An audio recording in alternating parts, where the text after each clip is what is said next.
linked to artificial intelligence and orbital satellite, predating William Gibson's Neuromancer by a decade. Remember, William Gibson also had the orbital AIs, right? Wintermute. So You all need to watch this. AI is equivalent to a deity.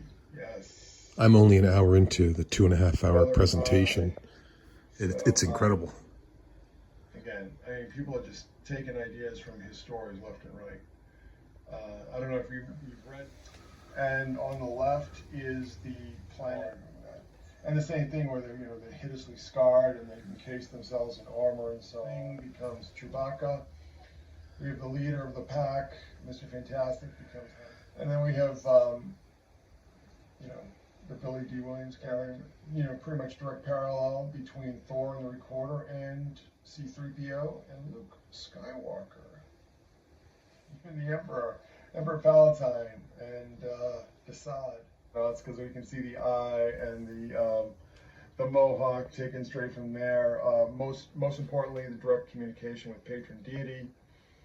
And also, Brother Eye is essentially a flying saucer. Yes, flying saucer, orbital flying saucer. This just makes me laugh. I remember seeing this picture of Mike Bloomberg, Mike Bloomberg, and Ray Kelly, his enforcers. The dictators eventually pulled out of a bunker by OMAC, the one-man army corps, as we see here. Exactly as Saddam Hussein was pulled from his bunker by the U.S. Army, whose present motto, or at the time, was an army of one.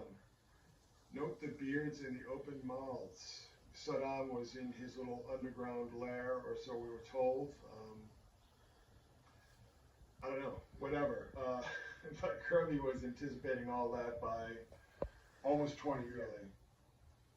The charges brought against this character are essentially identical to charges brought against Saddam: mass homicide, execution of prisoners, conspiracy to invade, intent to substance here.